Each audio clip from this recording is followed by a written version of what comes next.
Hello mga mare, tara samahan niyo ako magluto ng another ulam. Ari nga ning lulutuin ko ay ang aming paboritong sinigang. Pag pumupunta nga niya ako ng palengke ay nagpupunta ako din sa bilihan ng ulo ng salmon. Ay lalo na nga ni pag wala nang mapili na isda at minsan talaga ay hapon na kami namamalengke para hindi naman sobrang init. Tara at samahan niyo akong magluto na ring sinigang na salmon sa miso. Kaya naman, wag na natin patagalin yan at tulad ng dati ay sisimulan ko ang aking pagluluto sa paggisa.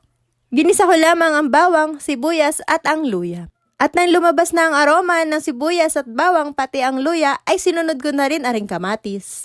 Mas maganda nga ni paglutong-luto ang kamatis yung medyo nadudurog na para yung katas niya ay sumasama at kumukulay dun sa ating sabaw. At nang okay na ang kamatis, ay sinunod ko na rin aring sitaw. Ay medyo matagal nga ning palambutin ang sitaw, kaya naman inuna ko na yan at yung isda naman ay napakuluan ko na din sa tubig. Pinakuluan ko na nga ni sa tubig ang salmon at nang mabawasan naman ang kanyang amoy lansa. O ay di na mailagay ko na nga ni lahat ng isda, ay nilagyan ko na din siya ng sabaw. Katamtaman lamang nga ning sabaw ang nilagay ko dyan para hindi naman mawala ang kanyang lasa. O ay di ka na rin nga rin kulay ng sabaw ang hinahanap ko. Ay di pag nilagyan mo ng kulay green ay tingnan nyo naman at napakaganda talaga ng kulay. Ay di arin na nga ni at kumukulo na ay ilalagay ko naman aring mga gulay. Ay inuna ko na nga ning ilagay dyan yung medyo matitigas na gulay. Katulad na ring tangkay ng mustasa at ng okra. Ay nalilito nga ni ako sa mustasa at saka sa petchay. Ay di nilagyan ko lamang ng kaunting patis para naman medyo maalat. Ay di nang medyo kumukulo na nga ni at nang medyo okay na ang mga gulay, ay lalagyan ko naman yan ng pampaasim. Ay hindi ko kaagad nilalagay ang pampaasim at ang sinasabi ay baka daw kumadoy ang gulay. Ay katamtamang asim nga ni lamang ang ilalagay ko dyan at yung tipong hindi ako kikiligin sa asim at may nagpapakilig pa naman sa akin charis.